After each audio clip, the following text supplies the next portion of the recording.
ఓం సహనావవతు సహనౌ భునక్తు సహ వీర్యం కరవావహై తేజస్వినావధీతమస్తు మా విద్విషావహై. ఓం శాంతి శాంతి.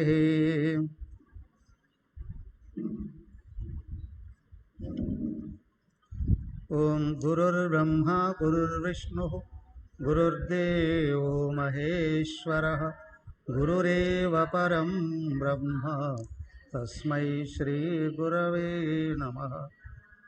ఓం ప్రపన్నపారిజాతాయ స్తోత్రవేత్రైకపాణయే జ్ఞానముద్రాయ కృష్ణాయ గీతామృతదుహే నమః.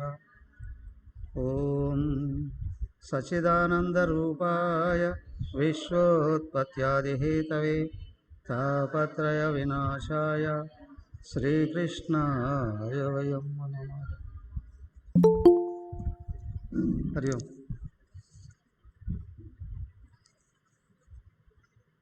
శ్రీమద్భాగవతం షష్టమ స్కందం మొదటి అధ్యాయంలో 35 శ్లోకాలు చదివాం.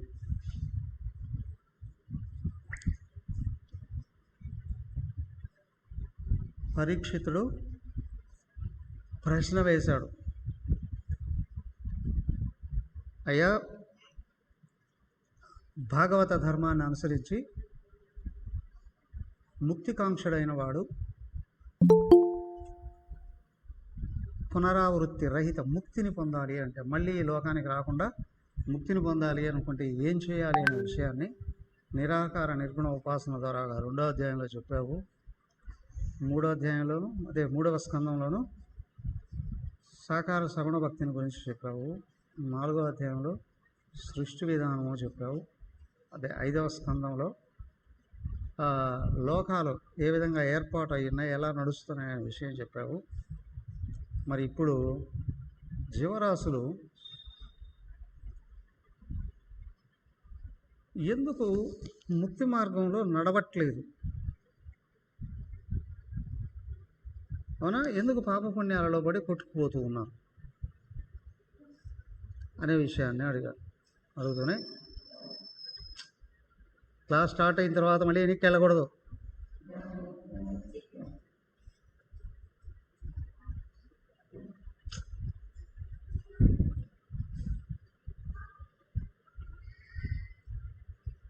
సో జనులు ఎందుకు ఈ పాప పుణ్యాలకు లోనవుతూ ఉన్నారు, ముఖ్యంగా ఎందుకు పాపాలలో పడుతూ ఉన్నారు? తీసేరా, అది తీసే శబ్దం వస్తుంది, ఆ ఫ్యాన్ తీసే.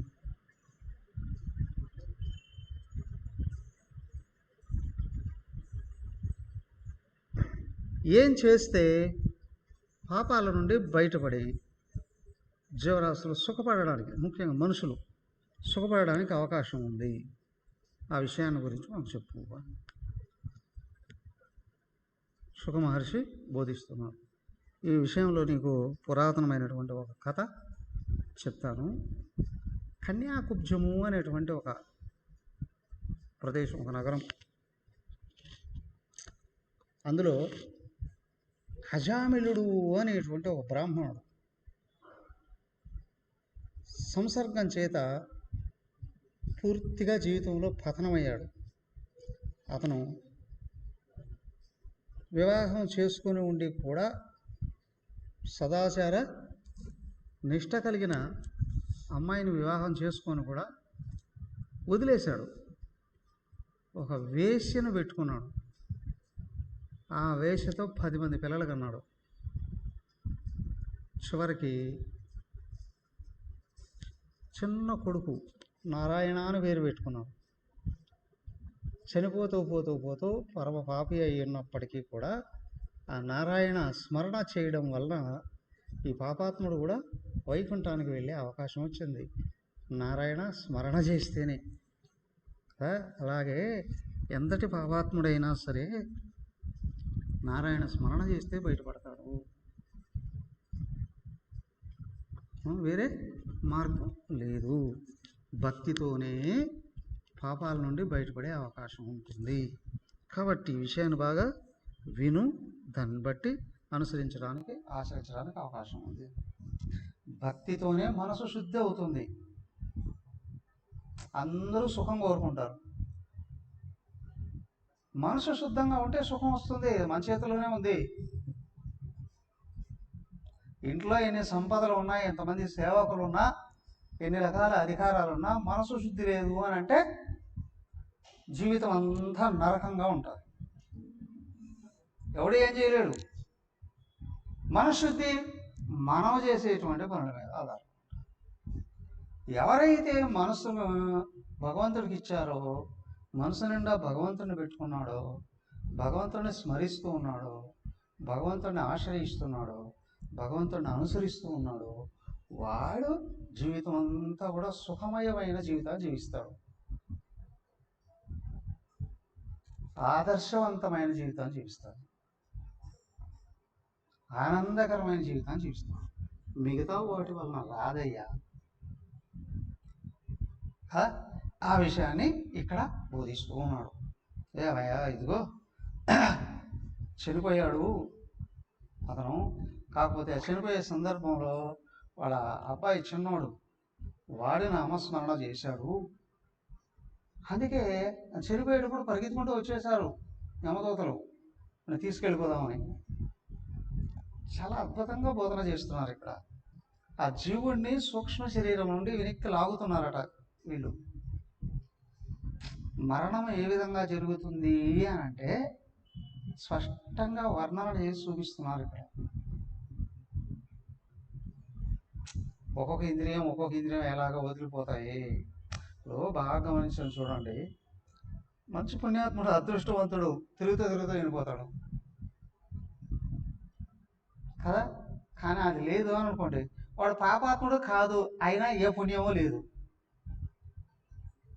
అవునా? అలాగే 90 ఏళ్ళు వచ్చాయి, 100 ఏళ్ళు వచ్చాయి, మంచం మీద పడ్డారు, 1 2 అక్కడే. చుట్టూ చూసిన వాళ్ళందరూ దుమ్మెత్తిపోతున్నారు, ఎప్పుడు చస్తాడో చూస్తాం.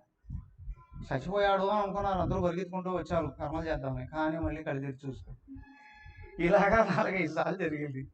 అవునా? అసహ్యంగా ఉంది జీవితం. ఎందుకు చనిపోడండి వీడు? చనిపోవాలి అని లేదు. అవునా? ఎందుకు? ఇక్కడ ఇంకా ఏదో కావాలి. ఏముంది? ఏమనిపించావు? చుట్టూ అందరూ దుమ్మెత్తుకు వస్తుంటే ఇంకా ఎందుకు బతికేది ఇక్కడ? జీవుడికి ఆలోచన వస్తేనే వదిలేస్తాడు, లేదా పట్టుకొని ఉంటాడు. ఎక్కడ? ఎదుగో ఈ అవయవాల్లోనే. ఈ జీవుడిని లాగుతున్నారంట వెనక్కి, లాగేశారు సూక్ష్మ శరీరం నుండి. విష్ణుదూతలు పరిగెత్తుకుంటూ వచ్చారు. ఎక్కడ తీసుకెళ్తున్నావు ఇతను? చెప్పారు వాళ్ళు. ఏమయ్యా, ఇతడు దుర్మార్గుడు. కానీ మీరెవరయ్యా? ఇందుకోసం వచ్చారు ఇక్కడికి? అవునా? విష్ణు స్వరూపంలాగా కనిపిస్తున్నాయి విష్ణుదూతలు. వాళ్ళు విష్ణు సేవకులు, విష్ణు పార్షదులు అన్నారు. విష్ణుదేవుడు చుట్టూ ఉండి సేవ చేసుకున్నటువంటి వాళ్ళు. మీరెందుకు వచ్చారయ్యా? ఇప్పుడు చూస్తే దేవతల అంశాలా కనిపిస్తూ ఉన్నారు. అవునా? వీడేమో దుర్మార్గుడు, వీడి కోసం మీరెందుకు వచ్చారు? చూడండి, 36 767 పేజీ, 1వ అధ్యాయం. దిశో వితిమిరాలోకా కుర్వంత స్వేన యజస కిమర్థం ధర్మపాలస్య కింకరాండో నిషేధత శ్రీశుక ఉవాచ ఇత్యుక్తే యమదూతైస్తై వాసుదేవోక్తకారిణః తాన్ రత్యూష ప్రహస్యేదం మేఘనిర్ద్రాదయాహిర విష్ణుదూతా ఊచుః.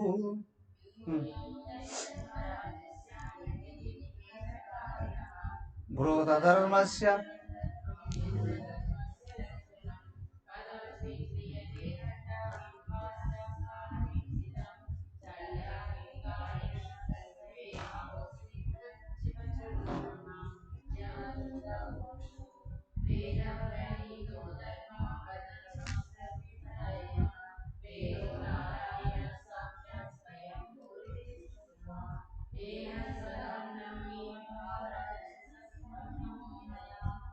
గుణనామ క్రియారూపైర్విభావ్యంతే యదాదం సూర్యోగ్నేఖం మరుద్గావః సోమః సంధ్యాహినీ శశః ఖం కుంఖ ఏతైరధర్మో విజ్ఞాతః స్థానం దండస్య యుజ్యతే సర్వే కర్ణా దండమర్హంతి కారిణః సంభవంతి భద్రాణి విపరీతాని చానగా కారిణాముణ సంగోస్తి దేహవాన్ ఏన యావాన్యదా ధర్మో సయేవ తత్పరం భుంక్తే తదా తావదపుత్రవై యదేహ దేవ ప్రవరాస్త్రైవేద్యముపలభ్యతే.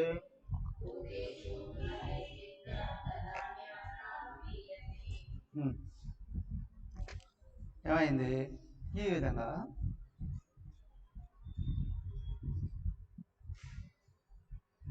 వాళ్ళు అన్నారు, మిమ్మల్ని చూస్తే మీ తేజస్సుతో విష్ణుదూతలు చూసి మీ తేజస్సు మీ కాంతి మిమ్మల్ని చూస్తేనే మా కాళ్ళనే చీకట్లు వదిలిపోతున్నాయి. మేము యమదూతలం, ఇతనేమో పాపాత్ముడు, ఇతను పట్టుకోవడానికి వచ్చాం. మీరు రావడానికి కారణం ఏంటయ్యా? అసలు మీరెవరు? మీరు ఎందుకు వచ్చారు? ఇతని కోసం మీరెందుకు ప్రయత్నం చేస్తున్నారు? అప్పుడు సుకుమార్ చెప్తున్నాడు, ఇత్యుక్తే యమదూతైః తైః వాసుదేవోక్తకారిణః తాన్ ప్రత్యూషు ప్రహస్యేదం మేఘనిర్ధయా గిరా. వాళ్ళు అంటున్నారు, యమదూతలు ఈ విధంగా అడిగేటప్పటికి ఆయన నవ్వుతూ విష్ణుదూతలు ఇలా అంటున్నారు. ఎందుకంటే దానికి ఇక్కడ గమనించాల్సింది ఏంటి అంటే, భగవంతుడు పరమ ప్రేమ స్వరూపుడు. పిల్లాడు తప్పు చేశాడు, కర్ర తీసుకుని ఊతికారేసింది తల్లి. వాడు ఏడ్చి ఏడ్చి ఏడ్చి ఏడ్చి ఏడ్చి ఏడ్చి ఏడ్చి పిల్లాడు ఏం చేస్తాడు? అమ్మ అంటూ వస్తాడు, మరి కరిగిపోతుంది తల్లి. ఇంతసేపు అంత కోపం వచ్చింది, చేసింది ఇటు చేసింది తప్పు అని, కానీ సెకండ్లో మళ్ళీ కరిగిపోతుంది. ఎక్కడి నుంచి వచ్చిందండి ఆ ప్రేమ? భగవంతుడి నుండి వచ్చింది ఒక అంశ, కానీ ఆయనకి ఎంత ప్రేమ కదా. ఎదురిటి పిల్లాడు చిన్న తప్పు చేసినా అఫ్కోర్స్ దూషించవచ్చు, కానీ తన పిల్లాడు పెద్ద తప్పు చేసినా వెనకేసుకొని వస్తారు తల్లి. అలా కాదా జనరల్గా? ఎందుకు? తన నుండి ఉద్భవించాడు. అయ్యా, ఇంత పెద్ద బ్రహ్మాండాన్ని తయారు చేసి, ఇన్ని రకాల జీవరాశుల యొక్క దేహాలని తయారు చేసి, ఆ జీవుని ఆ చిన్న దేహం దగ్గర నుండి నడిపించుకుంటూ నడిపించుకుంటూ నడిపించుకుంటూ మానవుడి దాకా ఎందుకు తీసుకొని వచ్చాడు భగవంతుడు? ఎందుకు తీసుకొని వచ్చాడు? సంవత్సరం అంతా బాగా చదివాడు, ఫస్ట్ క్లాస్ స్టూడెంట్. చివరికి వచ్చేటప్పటికి ఏదో చిన్న పొరపాటో లేదా లేట్ వచ్చి ఏదో ఒకటి చేశాడు, కానీ ఆ మాస్టర్ దూరం చేసేస్తాడా వాడిని? పరీక్షలకు రానియకుండా దూరం చేస్తాడా? ప్రేమ ఉంటుంది కదా.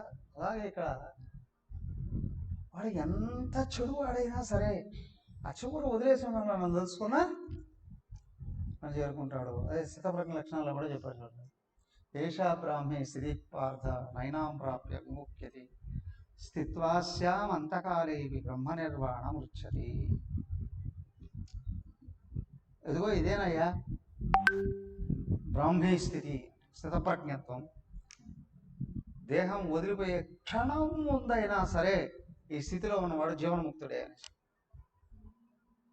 అలాగే ఇక్కడ కూడా ఎంతటి పరమపాపి అయినా సరే ఆ చివరి క్షణంలో నన్ను తలుసుకున్నా వాడు నా దగ్గరకు వచ్చేస్తాడు. ఇది ఆయన పాత్ర, ఆయన యొక్క స్వభావం. అదే చెప్తున్నారు విష్ణుదూతలు. అయ్యా, వీడు మా స్వామిని తలుసుకున్నాడుగా, చివరిగా మా స్వామిని తలుసుకున్నాడుగా, ఇదిగో సర్వవేదాలు ఆయన గురించే చెప్తున్నాయి కదా. అందరికీ శిక్ష వేయచ్చు, కానీ ఆయన భక్తుడైనటువంటి వాడికి అది ఎగ్జంప్షనే. ఆయన ఇంత ఇస్తే ఆయన్ని ద్వేషిస్తూ, ఆయన్ని దూషిస్తూ, ఆయన్నే లేకుండా చేయాలి అని ప్రయత్నం చేసేటువంటి వాళ్ళని ఏమనాలి? వాళ్ళని? సో కాబట్టి ఇదిగో భగవంతుడే సర్వజీవరాశులను సృజించాడు, వాళ్ళకి అనుభవ రంగాలైన సర్వలోకాలని తయారు చేశాడు.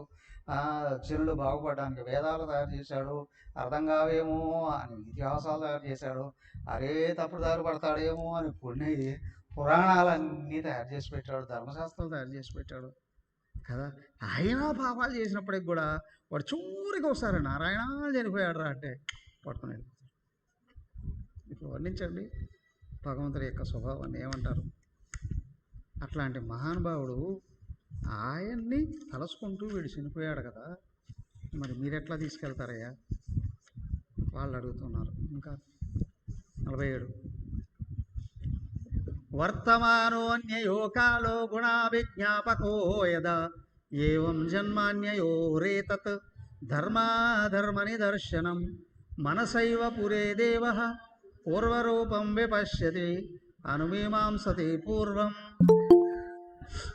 యదాజ్ఞస్తమసాయుక్త ఉపస్తే వ్యక్తమేవ హి న వేద పూర్వమపరం నష్టజన్మస్మృతిస్తదా పంచమే కురుతే స్వార్థాన్ పంచవేదాద పంచమే ఏకస్తు షోడశైరత్రీన్ స్వయం సప్తదశోష్ణుతే తదేతత్ షోడశకలం లింగం శక్తిత్రయం మహతు దత్తేరు సంస్కృతి పుంసి హర్షశోకభయార్తిదాం దేహ్యజ్ఞోచితషడ కోశకారయువాత్మానం నహి కశ్చిత్ క్షణమపి జాతు తిష్టత్య కర్మకృతు కార్యదేహవశకర్మ.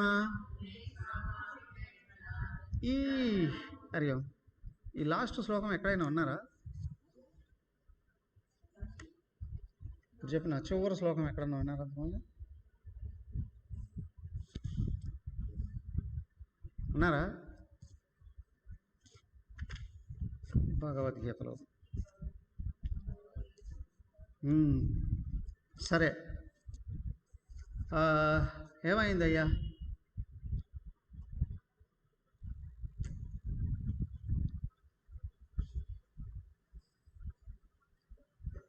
విష్ణుదూతలు చెప్తూ ఉన్నారు, చివరిగా మా స్వామిని తలుసుకున్నాడు అని అంటే ధర్మ ప్రకారం ఆయన దగ్గరికి వచ్చేయాలయ్యా. లేదు అని అనుకుంటే జనాలు ఇక్కడ వాళ్ళు చేసుకున్నటువంటి పాపపుణ్యాలు ఏవైతే ఉన్నాయో అవి వాళ్ళు అనుభవించాలి.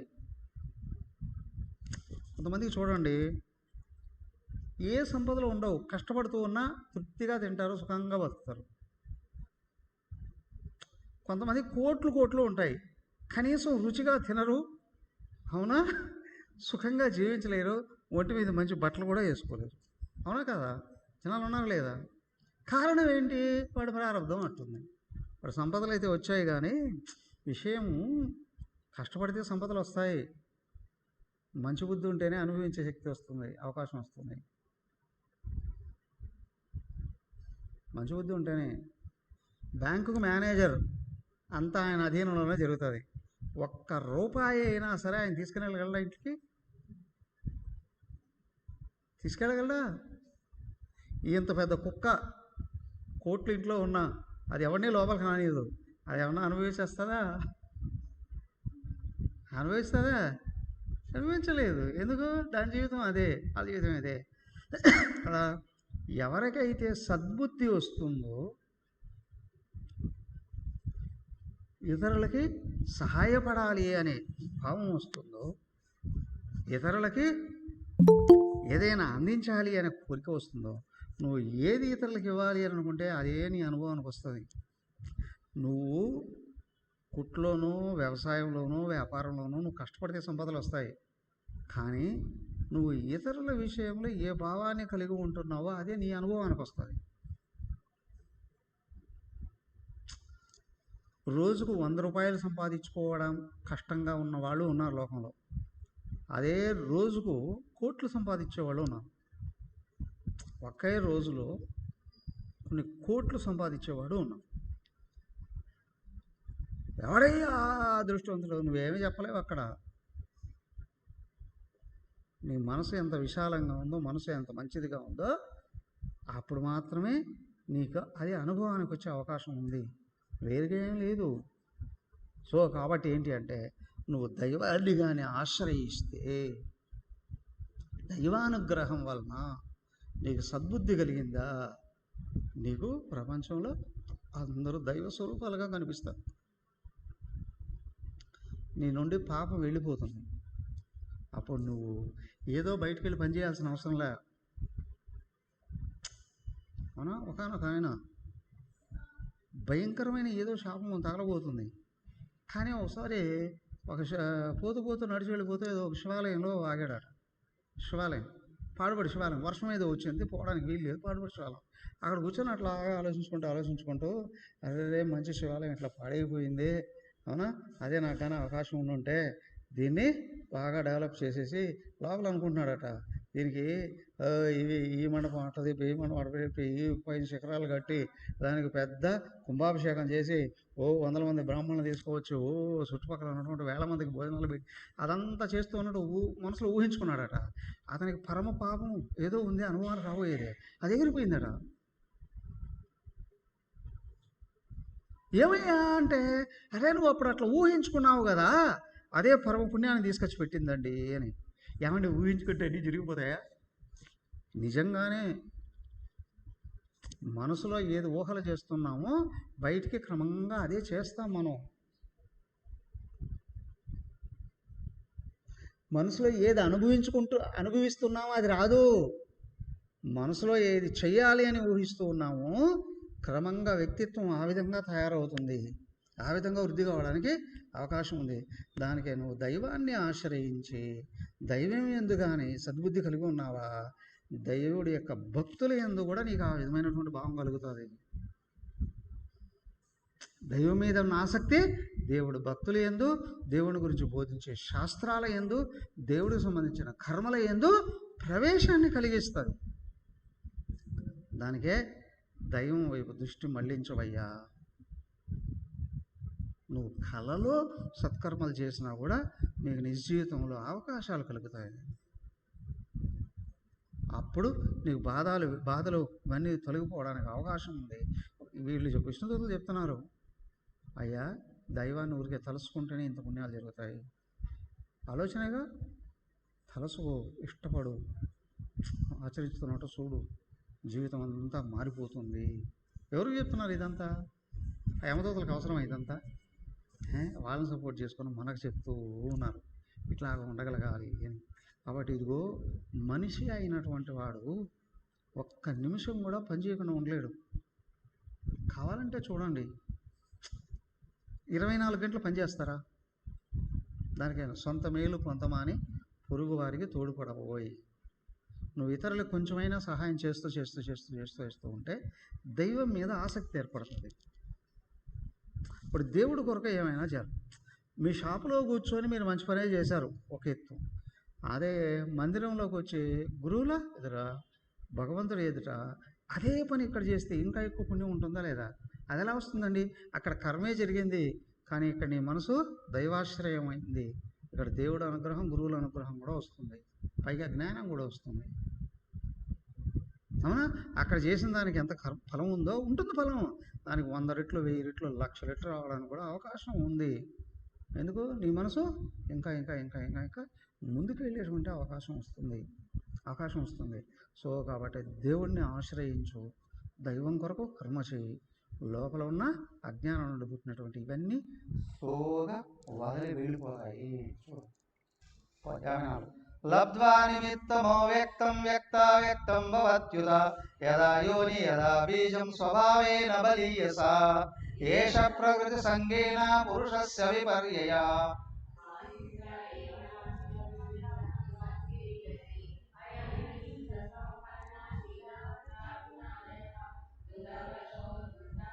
సత్యవాన్ మంత్రవిచ్చుషి గురురజ్ఞతియుద్ధానాం శుశ్రూష సర్వభూత సుహృత్సాధు మితవాగనసూయక ఏకదాసో వనం యాతః పితృసందేశకృద్విజः ఆదాయ తతః వృత్తః ఫలపుష్ప సవితు దదర్శ కామినం కంచిత్ శూద్రం సహ భుజిష్య చ పీత్వా చ మధుమైరేయం మదాగూర్ణితనేత్రయా మత్తయా విశ్రధన్నీవ్య వ్యపేతం నిరభద్రవం క్రీడంతమనుగాయంతం దృష్ట్వా తాం కామలిప్తేన బాహునా పరిరప్య జగామహృచ్ఛయవశం స్తంభయన్నాత్మనాత్మానం యావత్ సత్వం యదాశ్రుతం న శశాక సమాధాతం మనో మదన వేది. ఓకే, ఇప్పుడు ఏమైందయ్యా? సో కాబట్టి లబ్ధ్వా నిమిత్తం అవ్యక్తం వ్యక్తావ్యక్తం వచ్చుత. అయ్యా, పూర్వజన్మ సంస్కారాల వలన లోపల వాసనలు ఏర్పడి ఆ వాసనల యొక్క స్వభావాన్ని బట్టి ఇక్కడ మనుషులుగా పుడుతున్నాడు. స్త్రీ స్వభావం లోపల ఏర్పడింది, స్త్రీగా పుడతారు. పురుష స్వభావమే ఏర్పడింది, పురుషుడుగా పుడతాడు. అవునా? ఇప్పుడు మనుషులు శరీరాలు కూడా మార్చేసుకుంటున్నాడు. ఇప్పుడు టెక్నాలజీ వచ్చిందండి, శరీరాలు కూడా మార్చేసుకున్నాడు. అంతే కదండి. చూడు, ఇంటికి స్త్రీ అయినా సరే మగవాళ్ళ కంటే ఎక్కువగా పనిచేస్తున్నారండి, మగవాళ్ళ కంటే ఎక్కువగా ధైర్యంగా వస్తున్నాయి అంటే పురుష లక్షణాలు వస్తున్నాయి. చేసి మగవాళ్ళకి ఒకటే కానీ అన్నీ తెలియదండి. తెలియలేనివాడే లోపల సూక్ష్మ శరీరం ఎట్లా మారుతూ ఉందో తర్వాత జన్మలు అవే అవుతున్నాయి.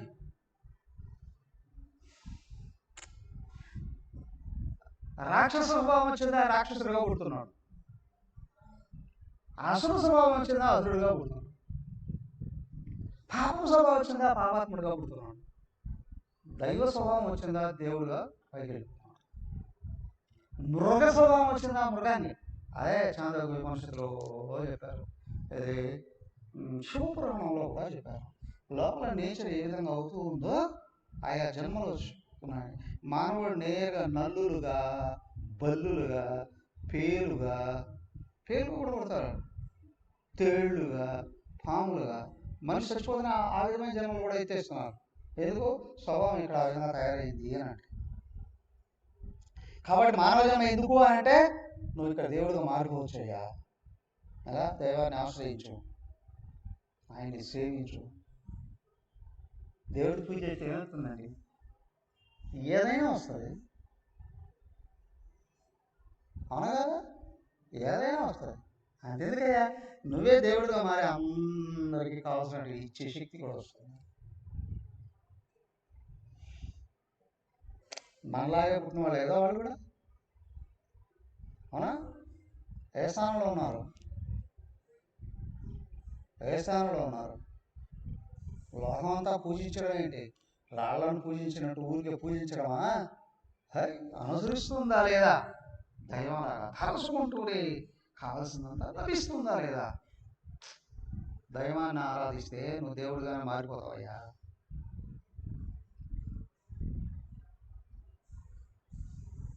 లేదా నీ జీవితాన్ని నాశనం చేసుకోవాలనుకుంటే నీ ఇష్టం వచ్చినట్టు వెళ్ళొచ్చు.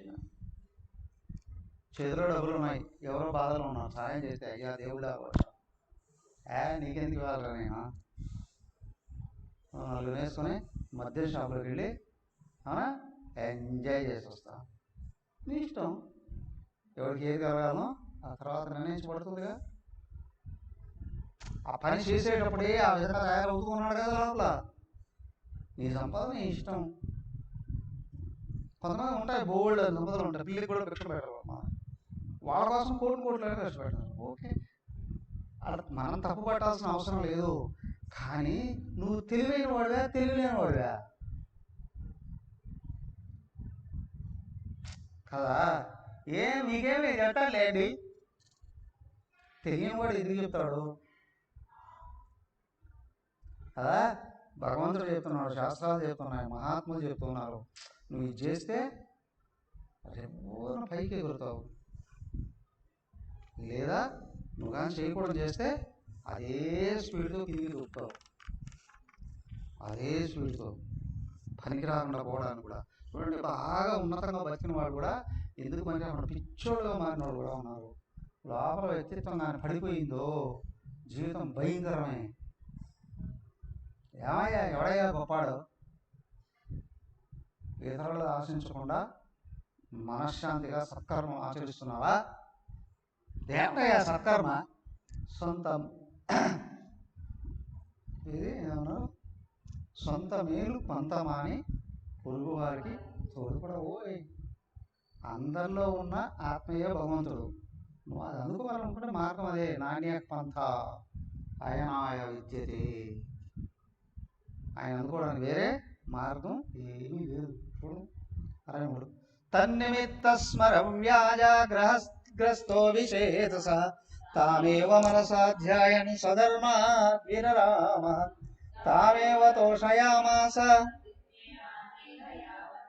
గ్రామైర్మరోర్మైకామై వసీదేత యదా తదా విప్రం స్వభార్యామప్రౌఢాం కులే మహతి లంబితాం విససర్జా చిరాత్ పాపః స్వైరణ్యాపాంగవిద్దది యతస్తతశ్చోపనిష్ణే న్యాయతో భవరాస్యా కుటుంబిన్యా కుటుంబం మదధీరయం యదసౌ శాస్త్రముల్లంఘ్య స్వైరచార్యార్యగర్హిత ఆవర్తత శితం కాలం అగాయ తతయేనం దండపాణే సకాశం కృతకల్బిషం నేష్యామో కృత నిర్వేషం పారమహంస్యాం సంహితాయాం షష్ఠస్కందే ప్రథమోధ్యాయ. అదా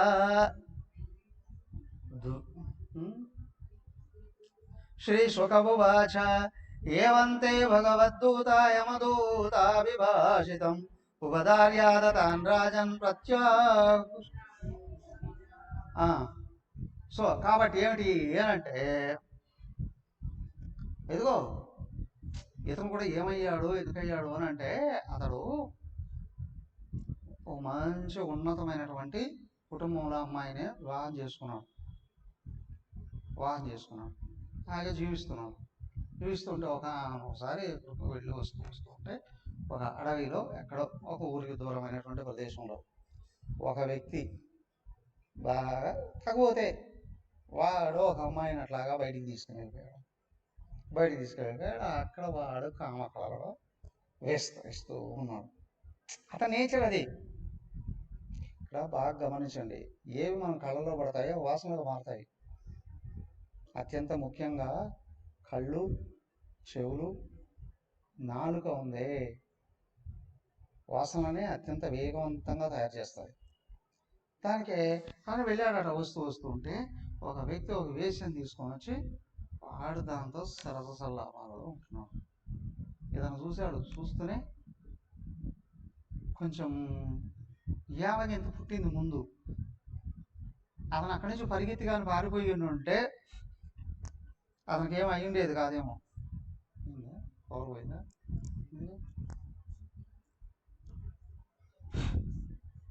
రైట్ పోయిందా?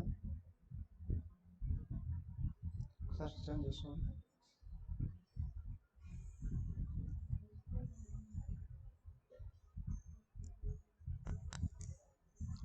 పైన దానికి అదే ఆన్ చేసి ఆ కింద నొక్కు చూడండి. కింద స్విచ్ గట్టిగా నొక్కు చూడండి.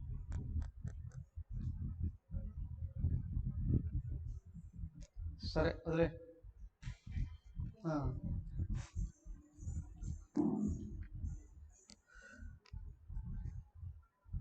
దానికే చెడు కనకు, చెడు వినకు, చెడు మాట్లాడకు అని ఎందుకు అన్నారు అని అంటే, అవే లోపల వాసన వేసేస్తాయి. ఇతనేమో అట్లా వెళ్ళి వస్తూ ఉన్నాడట. ఆ దృశ్యాన్ని చూశాడు, అక్కడ ఆగాడట. మొదట అసహ్యం వేసింది, ఆ తర్వాత ఏదో లోపల తిరిగి ఆసక్తి ఏర్పడిందట. తనెవరు? వేశ్య. ఎవరు దొరికినా వాడిని పిలిచి చేసే స్వభావం కలిగింది. ఇతనికి ఆలోచనలు అక్కడ తిరిగాయి. తిరిగితే ఎదురు పడుతూ ఉంది. అప్పుడప్పుడు ఇతన్ని కవిస్తూ ఉంది. నెమ్మది ఇతను కూడా ఆసక్తి ఏర్పడింది. ఇతను మంచి నిష్ఠాగరిష్ఠుడే. ఎందుకు చెప్తున్నారా అంటే, సామాన్యుడు తప్పుదారు పడడం అనేటువంటిది నేచురల్. కానీ ఉత్తమమైనటువంటి సాధన, ఇది సంస్కారాలు కలిగినటువంటి వాడు కూడా ఒక దృశ్యాన్ని పదే పదే తలుసుకుంటున్నాడు అంటే జారిపోతాడు. దానికి చెప్పింది ధ్యాయతో శాంస సంగస్తేషోపయాయతే సంఘ సంజాయతే కామ. ఊరికే చెప్పలేదు అక్కడ, వీడికి ఆ లోపల ఆలోచనలు వస్తున్నాయట. ఆ మనిషి ఎదురయ్యే కొద్దీ వాడిని హెచ్చరిక చేస్తుంది, సైడ్ తిప్పుతుంది అంటాను. ఇతనికి ఉన్న ఆ నిష్ఠ పుణ్య ప్రభావం కూడా నిలబడలేదట. ఇతని వ్యక్తిని నిగ్రహాన్ని కోల్పోయేట్టు చేసిందట. నెమ్మదిగా ఇతను వసూలు చేసేసుకుంది. తనకు వశం అయిపోయాడు. వశం అయిపోయి భార్యను తనితనం వేసేసాడు. అన్ని నియమాలు వదిలేశాడు. అమ్మానాన్నలు కూడా వదిలిపెట్టాడు. ఉన్న ఆస్తులన్నీ దీనికి కట్టబెట్టడం మొదలుపెట్టాడు. తర్వాత చేయకుండా పనులన్నీ చేసి డబ్బులు సంపాదించి తీసుకొని వచ్చి అందించేవాడట. అందించి రాను అత్యంత హేయమైన నీచమైన ప్రవర్తనలు నేరుగా తీసుకొని ఇంట్లో పెట్టేసుకున్నాడు. అలా ఏమిటి మొత్తం ఊరంతా వెళ్ళేసేస్తారు. వెళ్ళిపోయి ఊరు పక్కన ఎక్కడో ఊరి అప్పటికే వదులుకోలేదు. తనతోనే ఉన్నాడు. 10 మంది పిల్లలు కలిగారు. 10 మంది పిల్లలు కలిగారు. అందులో ఆ చిన్నోడు ఉన్నాడే, వాడంటే విపరీతమైనటువంటి ప్రేమ అట.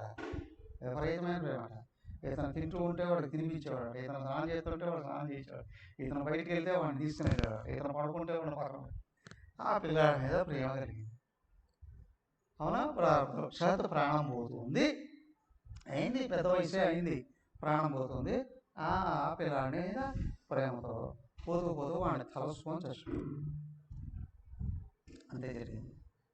ఎవరో చెప్పారు, వీడి యొక్క ప్రవర్తన ఇది, వీడి స్వభావం ఇది, ఇలాంటి విశృంఖలమైనటువంటి నీచమైన హేయమైన ప్రవర్తనలో ఒక ఉన్నత బ్రాహ్మణ వంశంలో పుట్టి భార్యను తగలేసి, నీతి నియమాలు వదిలేసి, సంస్కారాలు వదిలేసి, సత్కర్మలు వదిలేసి, సాధనను వారేసి ఇంత నీచంగా వ్యవహరించినటువంటి వాడు ఇట్లా చచ్చిపోయాడయ్యా. ఇలాంటి వాడిని మీ లోకానికి ఎలా తీసుకెళ్తారు? మీ లోకానికి ఏ విధంగా తీసుకెళ్తారు? వీళ్ళు అడ్డుపడట్లే. ఆ లోకానికి రావడానికి కావాల్సిన అర్హతలు వీళ్ళు లేవు. వీళ్ళు అన్నారు. కానీ వాళ్ళు ఏమన్నారు? విష్ణుదూత ఆ ప్రేమ దానికి చెప్తుంది ఇక్కడ. శ్రీ శుకోవాచ ఏం తే భగవద్దూత యమ దూతావిభాషితం ఉపదార్యాదతాన్ రాజన్ పత్యాహుర్ మయకోవిద. వాళ్ళు అవన్నీ విన్నారు. విని వాళ్ళు నీతులన్నీ శాస్త్రాలన్నీ తెలిసినటువంటి వాళ్ళు ఈ విధంగా అన్నారు. విష్ణుదూత ఊచు అహో కష్టం ధర్మదృశామధర్మ స్పృశతే యత్ర దండేషు పాపేషు ప్రజానాం పితరం ఏ చ శస్తారః సాధవః సమ యది స్యాత్తేషు వైషమ్యం కం యాతి యద్యదాచరతి శ్రేయాన్ సయత్ ప్రమాణం కురుతే లోకస్తదను వర్తతే యస్యాంకే శిర ఆదాయ లోకః స్వవిధి నిర్వృత స్వయం ధర్మమధర్మం వా నహి వేద నఖదం పరితాత్మానం కృతమైత్ర్యమచేతనం విశ్రంభణీయో భూతానాం సగృణో దోగ్ధ్రుమర్హతి అయం హి కృతనిర్వేషో జన్మకోట్యం హసామపి యద్యాజహారవివశో నామస్యైనం హరే ఏతేనైవ హ్యఘోనోస్య కృతం స్యాదగనిష్కృతం యదా నారాయణాయేతి జగాద చతురక్షరం సేనః సురాపో మిత్రాత్ దుర్బ్రహ్మాః గురుతల్పగః శ్రీరాజవిద్రుహంత ఏ చ పాతకినో పరే సర్వేషామప్యఘవతాం ఇదమేవ సునిష్కృతం నామవ్యాహరణం విష్ణోర్ యతస్తద్విషయామతి న నిష్కృతైరుదితైర్బ్రహ్మవాదిభిః తదా విశుద్ధ్యత్యగవాన్వ్రతాదిభిః యదా హరేర్నామ పదైరుదాహృతైః తదుత్తమ శ్లోకగుణోపలంబకం. విష్ణుదూతలు ఈ విధంగా అంటున్నారు, అయ్యా మీరు చెప్పింది నిజమే. అవునా? పాపాలు చేసినటువంటి వాళ్ళు శిక్షించబడుతున్నారు. అవునా? ఇంకా కొన్ని విచిత్రం ఏంటి అంటే పాపాలు చేయని వాళ్ళు కూడా కొన్ని చోట్ల శిక్షణ పడుతున్నారు. అవునా? మంచి వాళ్ళకే శిక్షలు పడుతున్నారు, దుర్మార్గులైనటువంటి వాళ్ళు తప్పించుకొని తిరుగుతున్నారు. ఈ పరమ నీచమైన క్రియలు చేసినటువంటి వాళ్ళే సజ్జనుల మీద వాళ్ళ పాపాలన్నీ రుద్ది వాళ్ళ పాప ఫలాలని వీళ్ళు అనుభవించేటట్లు కూడా చేస్తున్నారు లేదా? చేస్తున్నారు. మరి అదంతా ఏమయ్యా ఎందుకు జరుగుతుంది అని అంటే ఒకటే, ప్రతి కర్మకి వెంటనే ఫలం రాదు. అవునా? ప్రతి కర్మకి ఫలం వెంటనే రాదు. 2 months ట్రైనింగ్ వెళ్ళాడండి, అయిపోతున్న సర్టిఫికేట్ వచ్చేస్తుంది. 10th క్లాస్ సర్టిఫికేట్ కావాలంటే 10 ఏళ్ళు వెయిట్ చేయాలి. అవునా కదా? 10 ఏళ్ళు వెయిట్ చేయాలి. ఇంటర్మీడియట్ రావాలంటే 10 తర్వాత 2 ఏళ్ళు వెయిట్ చేయాలి. డిగ్రీ సర్టిఫికేట్ రావాలంటే ఇంకా ఆ తర్వాత మళ్ళీ ఇంకా 3 ఏళ్ళు వెయిట్ చేయాలి. అవునా కదా? నీకు ఎంత వయసు ఉంది అంటే కాదు, వాటి నియమాలు ఉంటాయి, వాటిని బట్టి వస్తూ ఉంటాయి. అలాగే దుర్మార్గులైనటువంటి వాళ్ళు సుఖాలు అనుభవిస్తున్నారు అన్న వాళ్ళు పూర్వపు పుణ్యఫలాలు అనుభవిస్తున్నారు. కానీ సజ్జనులైనటువంటి వాళ్ళు అనుభవిస్తున్నారు అన్న వాళ్ళకి ఏవో ఉన్నాయి, అవి కరిగిపోతున్నాయి. కానీ అన్నిటి నుండి వెంటనే బయటపడేసేది ఏంటయ్యా అంటే పరమ పాపి అయినా సరే అన్ని పక్కన పెట్టి లోపల హృదయం నిండా భగవంతుని కానీ పెట్టుకున్నాడా వాడు అన్ని పాపాల నుంచి బయటపడు. అవునా కదా? హృదయం కానీ భగవంతుడు ప్రేమతో భక్తితో నిండిందనుకో వాడికి బాధ లేవు. బయట ఏమున్నప్పుడు కూడా వాడిని అంటనే అంటావు, క్రమంగా అవి కూడా వెళ్ళిపోతాయి, బయట జరిగేవి కూడా వెళ్ళిపోతాయి. కాబట్టి ఇదిగో తెలిసి చేశాడో తెలియ చేశాడో వీడు దేవుడు దర్శనం వాళ్ళు తెలియజేశారు.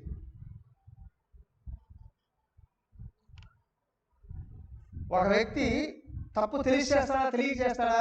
వాడికి ఆ సమయంలో ఆ జ్ఞానం లేదు కాబట్టి చేస్తున్నాడు. భౌతికమైనటువంటి విషయాల్లో ఎన్ని తెలివితేటలు ఉన్నప్పటికీ కూడా, అవునా, వ్యక్తిత్వం విషయంలో తెలివితేటలు లేకపోవడం వల్లనే తప్పుదారు దొరుకుతాడు. ఆ విషయంలో ఈ తప్పు అని తెలిసి కానీ వెంటనే వదిలేసి భగవంతుడికి శరణాగతుడుగా అయ్యాడు. వాళ్ళు ఏం చేశాడు? వీడు కూడా అట్లా అజామయుడు. ఇక్కడ నామం భగవంతుడు ఉచ్చరించాడు. ఆ నామం ఎక్కడైతే చివరిగా వినిపించిందో లాస్ట్ నామం అదే కదా, అదే డ్రైవర్ అవుతుంది. మనము నిద్రపోయే ముందు లాస్ట్ థాట్ ఏదైతే వచ్చిందో మేల్కొంటూనే అదే గుర్తొస్తుంది. అది అక్కడికి వచ్చి ఆగింది, అదే కంటిన్యూ అవుతుంది. అలాగే చనిపోయే ముందు లాస్ట్ థాట్ ఏదైతే ఉందో తర్వాత గమనం అదే ఉంటుంది, అదే లాక్కొని వెళ్ళిపోతుంది. సో కాబట్టి ఏమయ్యా ఇతడు ఏది పాపాలు ఎలా చేయొచ్చు వాళ్ళకు మాకు కూడా తెలుసు అంటున్నాడు. వీడు ఏం చేశాడు? అన్నీ చేశాడు. కానీ చివరిగా ఏదో భగవంతుడు నామాన్ని ఉచ్చరించాడే, దాని వలన ఆ పాపాలన్నీ కొట్టివేయబడ్డాయి. అక్కడ ఆ వ్యక్తి చనిపోయాడట. యమదూతలు వచ్చారు, వాళ్ళు చెప్పారు, అరే నీ జీవితంలో ఇంత పుణ్యం ఉంది, ఇంత పాపం ఉంది, నువ్వు ఈ రెండిట్లో ఏది మొదట అనుభవిస్తావో చెప్పు. అవునా? పాపాన్ని అనుభవించాలి అని అనుకుంటే 99% ఉంది పాపం, అది నరకానికి రావాలి. అంతా అయిపోయిన తర్వాత 1% పుణ్యం ఉంది, తర్వాత నువ్వు వైకుంఠానికి వెళ్ళిపోతావు. లేదా నువ్వు ముందు 1% వైకుంఠాన్ని పుణ్యంగా అనుభవించేసి మళ్ళీ ఇటు వచ్చేస్తావా చెప్పు, నమ్మలోకానికి అక్కడ తీసుకెళ్ళిపోతాం. ఇప్పుడు నీ ఇష్టం నిర్ణయించుకో అని అన్నాడట.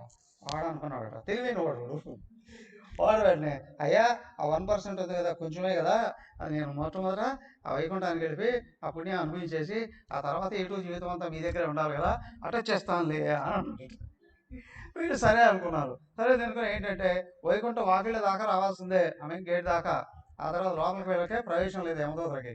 వాడిని అక్కడ తీసుకొచ్చి ఇంక పో లోపలికి అని అన్నా. వెళ్ళిపోయాడు. వాడు వెళ్ళినట్టే అదేదో కొంచెం సమయం అక్కడ ఉండాలి, వాడు బయటకు రావట్లేదు. వీళ్ళేమో లోపలికి వెళ్ళారు. అవునా? వాళ్ళు ఎవరికి చెప్పినా వాడికి చెప్తే వాడు వింటాడా? అన్నారు. ఆ తర్వాత అక్కడ ఉన్న ద్వారపాలకులు ఏమన్నా పిలిపించి, అయ్యా పలానా వాడు ఆ లోపలికి వెళ్ళిపోయాడయ్యా, వాడు రావట్లేదు, ఇష్టదేవుడికి చెప్పి వాడిని పంపించుకోండి అని అన్నారు. అయినప్పటికి కూడా ఏం జరగలేదు. ఇదంతా వెయిట్ చేసి యమధర్మరాజు వచ్చాడు. యమధర్మరాజు వేద ప్రవేశం నుంచి లోపలికి వెళ్ళి, ఏమయ్యా వీళ్ళు ఈ విధంగా వచ్చారయ్యా అంటే, ఏమయ్యా ఒకసారి నా దగ్గరికి వస్తే వాడికి ఇష్టమైతే తీసుకెళ్ళు అన్నాడట ఆయన. వాడికి ఇష్టమైతే తీసుకెళ్ళు అని అన్నాడట. వదిలి వెళ్తానా, వాడు వదిలేస్తాడా, వాడికి ఇష్టమైతే ఎక్కడ ఉంటాడు ఉండిపోరాట.